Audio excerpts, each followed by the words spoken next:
ಎಲ್ರಿಗೂ ನಮಸ್ಕಾರ. ನಾನು ಅನ್ವಿತಾ ರಾಕೇಶ್. ಇವತ್ತು ನಾನು ಮಟನ್ ಸಾಂಬಾರು ಮಾಡ್ತಾಯಿದ್ದೀನಿ, ಅದನ್ನು ವ್ಲಾಗನ್ನಾಗಿ ಅಪ್ಡೇಟ್ ಮಾಡ್ತಾಯಿದ್ದೀನಿ. ಸೊ ಫಸ್ಟು ಈರುಳ್ಳಿ, ಬೆಳ್ಳುಳ್ಳಿ ಹಾಗೂ ಅರಿಶಿನ ಪುಡಿ ಹಾಕಿ ಪೇಸ್ಟ್ ಮಾಡಿ ಇಟ್ಕೊಂಡಿದ್ದೀನಿ. ಹಾಗೂ ಒಂದು ಕುಕ್ಕರ್ಗೆ ಇವಾಗ ಆಯಿಲ್ ಹಾಕ್ತಿದ್ದೀನಿ, 4 ಸ್ಪೂನಷ್ಟು ಆಯಿಲ್ ಹಾಕಿದ್ದೀನಿ. ಸೊ ಮಟನ್ ಫ್ರೈ ಮಾಡಲಿಕ್ಕೆ ಅಂತೇಳಿ ನಾನು ಅದು ಪೇಸ್ಟ್ ರೆಡಿ ಮಾಡ್ಕೊಂಡಿದ್ದೀನಿ. ಈಗ ಆಯಿಲ್ ಒಂದು ಸ್ವಲ್ಪ ಬಿಸಿ ಆಗಲಿ, ಬಿಸಿ ಆದಮೇಲೆ ಪೇಸ್ಟ್ ಹಾಕ್ಬಿಟ್ಟು ಆಮೇಲೆ ಮಟನ್ ಹಾಕೋದು.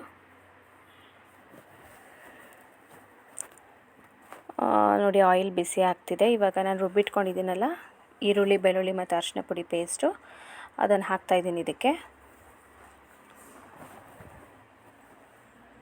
ಅದೊಂದು ಸ್ವಲ್ಪ ಫ್ರೈ ಮಾಡಬೇಕು, ಅದು ಲೈಟ್ ಬ್ರೌನ್ ಕ್ರಿಸ್ಪ್ ಬ್ರೌನ್ ಬರೋ ತನಕ ಸ್ವಲ್ಪ ಫ್ರೈ ಮಾಡಬೇಕು. ಆ ಈರುಳ್ಳಿ ಬೆಳ್ಳುಳ್ಳಿ ಪೇಸ್ಟ್ ಒಂದು ಕಡೆಗೆ ಆಗುತ್ತೆ, ಆಮೇಲೆ ನೀರು ಒಂದು ಕಡೆಗೆ ಬಿಟ್ಕೊಳ್ಳುತ್ತೆ. ಅದು ಗಟ್ಟಿ ಆದಮೇಲೆ ನಾವು ಅದಕ್ಕೆ ಮಟನ್ ಹಾಕ್ಕೋಬೇಕಾಗತ್ತೆ. ಸೊ ನಾನು ಈ ಪೇಸ್ಟಿಗೆ ಏನು ಹಾಕ್ತೀನಿ ಅಂದರೆ ಈ ಸೊಪ್ಪು ಹಾಕ್ತೀನಿ, ಒಂದೊಂದ್ಸಲಿ ಮೆಂತ್ಯ ಸೊಪ್ಪು ಹಾಕ್ತೀವಿ, ಅಥವಾ ಒಂದೊಂದ್ಸಲಿ ಕಸೂರಿ ಮೇಥಿ ಹಾಕ್ತೀವಿ, ಈ ಸಲ ಪುದೀನ ಹಾಕ್ತೀನಿ. ಸೊ ಒಂದೊಂದ್ಸಲಿ ಅದು ಒಂದೊಂದು ಫ್ಲೇವರಾಗಿ ಚೆನ್ನಾಗಿ ಬರುತ್ತೆ ಮಟನು. ಪುದೀನ ಸೊಪ್ಪು ಹಾಕಿದ್ರೂ ಕೂಡ ಮಟನ್ ಫ್ಲೇವರ್ ಚೆನ್ನಾಗಿ ಬರುತ್ತೆ. ಅದು ಯೂಶ್ವಲಿ ಚಿಕನ್ ಮಾಡಬೇಕಾದ್ರೆ ಅದಕ್ಕೆ ಕಸೂರಿ ಮೇಥಿ ಹಾಕಿದ್ರೆ ಆಯಿಲ್ ಜೊತೆ ಫ್ರೈ ಮಾಡಬೇಕಾದ್ರೆ ಅದೊಂಥರ ಫ್ರ್ಯಾಗ್ರೆನ್ಸ್ ಬರುತ್ತೆ, ನಾನ್ ವೆಜ್ ಚೆನ್ನಾಗಾಗುತ್ತೆ ಅವಾಗ. ನೋಡಿ ಇದನ್ನು ಸ್ವಲ್ಪ ಫ್ರೈ ಮಾಡ್ಕೋಬೇಕು ಕ್ರಿಸ್ಪ್ ಬ್ರೌನ್ ಆಗೋ ತನಕ.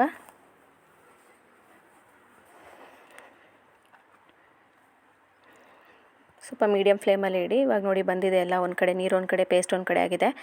ಇವಾಗ ನಾನು ಮಿಂಟ್ ಹಾಕಿದ್ದೀನಿ, ಪುದೀನ ಸೊಪ್ಪು ಹಾಕಿದ್ದೀನಿ, ಒಂದು ಹಿಡಿಯಷ್ಟು ಹಾಕಿದ್ದೀನಿ. ಅದನ್ನು ಹಾಗೆ ಒಂದು ಸ್ವಲ್ಪ ಫ್ರೈ ಮಾಡ್ಕೊಳ್ಳಿ, ಅದೊಂದು ಸ್ವಲ್ಪ ಗಟ್ಟಿ ಆಗಬೇಕು ಆ ಥರ. ಈಗ ನಾನು 1 kg ಮಟನ್ ತೊಗೊಂಡಿದ್ದೀನಿ.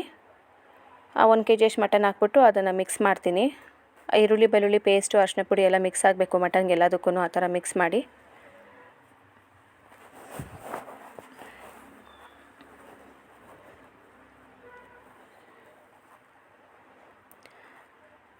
ನೋಡಿ ಈ ಥರ ಫುಲ್ಲು ಮಿಕ್ಸ್ ಆಗ್ತಿದೆ. ಆಮೇಲೆ ಅದು ನೀರು ಬಿಟ್ಕೊಳ್ಳೋ ತನಕ ಬಿಡಬೇಕು ಮಟನ್ನು.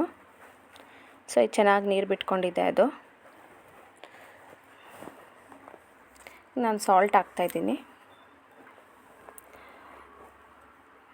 ಸೊ ಇವಾಗ ರುಬ್ಬಕ್ಕೆ ರೆಡಿ ಮಾಡ್ಕೊಳ್ಳೋಣ ಮಟನ್ಗೆ ಮಸಾಲೆಗೆ. 1 ಟೊಮೆಟೊ ಹಾಕ್ತಾಯಿದ್ದೀನಿ ನಾನು ಗ್ರೈಂಡ್ ಮಾಡೋದಕ್ಕೆ ಮಿಕ್ಸಿ ಜಾರ್ಗೆ.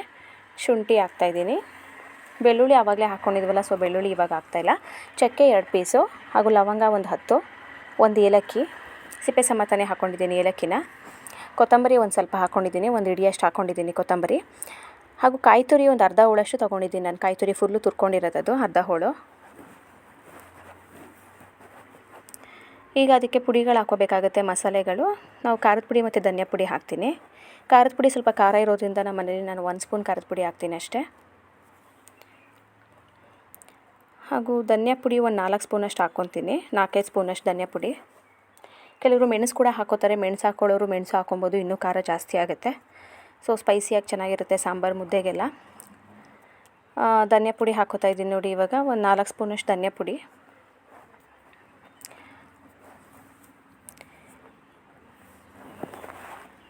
ಈಗ ಅದನ್ನು ನೀರು ಹಾಕ್ಬಿಟ್ಟು ರುಬ್ಕೊಬೇಕು. 4-5 ಸ್ಪೂನಷ್ಟು ಹಾಕಿದ್ದೀನಿ ಧನಿಯಾ ಪುಡಿನ.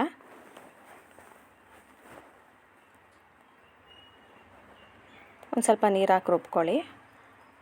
ಆಮೇಲೆ ಮಟನ್ನೆಲ್ಲ ನೀಟಾಗಿ ನೀರೆಲ್ಲ ಇಂಬ್ರಿಕೊಂಡಿದ್ರೆ ನಾನು ಮಸಾಲೆ ಇಟ್ಕೊಂಡಿದ್ದೀನಲ್ಲ, ರುಬ್ಬಿಟ್ಕೊಂಡಿರೋ ಮಸಾಲೆ ಹಾಕ್ತಾಯಿದ್ದೀನಿ.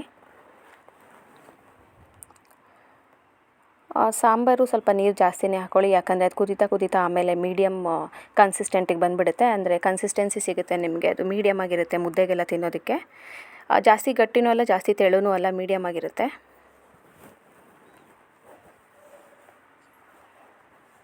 ಸಾಂಬಾರು ಕುದೀತಾ ಟೇಸ್ಟ್ ಬರುತ್ತೆ. ಆ ಕುಕ್ಕರ್ ವಿಷಲ್ ಹೊಡೆದಾಗಂತೂ ಸಾಂಬಾರು ಸ್ಮೆಲ್ಲು ತುಂಬ ಚೆನ್ನಾಗಿ ಬರುತ್ತೆ. ಈಗ ಒಂದ್ಸಲಿ ಟ್ರೈ ಮಾಡಿ ನೋಡಿ ನಿಮ್ಮ ಮನೆಯಲ್ಲಿ. ಕೆಲವರು ಹುರಿದ್ಬಿಟ್ಟು ಮಾಡ್ತಾರೆ ಮಸಾಲೆನ, ಎಣ್ಣೆಲಿ ಹುರ್ಕೊಂಡು ಮಾಡ್ತಾರೆ. ಆದರೆ ಇದು ನಾನು ಹಸಿ ಮಸಾಲೆ ಹಾಗೆ ಹಾಕ್ಬಿಟ್ಟು ರುಬ್ಬಾಕಿದ್ದೀನಿ. ಇದು ಕೂಡ ಒಂಥರ ಚೆನ್ನಾಗಿರುತ್ತೆ. ಈ ಥರನೂ ಎಲ್ಲರೂ ಒಂದ್ಸಲಿ ಟ್ರೈ ಮಾಡಿ ನೋಡಿ ಮನೇಲಿ.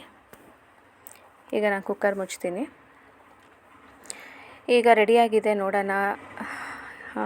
ನೋಡಿ ಸ್ಮೆಲ್ ಚೆನ್ನಾಗಿ ಬರ್ತಾಯಿದೆ, ಘಮ ಘಮ ಅಂತ ಇದೆ. ಮಟನ್ ಸಾರು ಚೆನ್ನಾಗಾಗಿದೆ, ಮಟನ್ ಸಾಂಬಾರು. ನೀವು ಒಂದ್ಸಲಿ ಮನೇಲಿ ಟ್ರೈ ಮಾಡಿ ನೋಡಿ. ಮುದ್ದೆಗೆ ಅನ್ನಕ್ಕಂತೂ ತುಂಬ ಚೆನ್ನಾಗಿರುತ್ತೆ.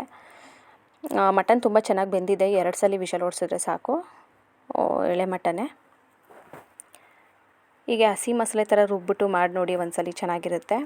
ಈ ಎಣ್ಣೆಲಿ ಯಾರು ಹುರ್ಕೊಂಡು ಮಾಡ್ತಾಯಿರ್ತೀರ ಅವ್ರು ಈ ಥರ ಒಂದ್ಸಲಿ ಟ್ರೈ ಮಾಡಿ ನೋಡಿ, ಚೆನ್ನಾಗಾಗುತ್ತೆ. ಕಮೆಂಟ್ ಮಾಡಿ. ಯಾರೆಲ್ಲ ನನ್ನ ಚಾನಲ್ ನೋಡ್ತಾ ಇದ್ದೀರಾ ಲೈಕ್ ಮಾಡಿ ಹಾಗೂ ಸಬ್ಸ್ಕ್ರೈಬ್ ಮಾಡಿ. Thank you.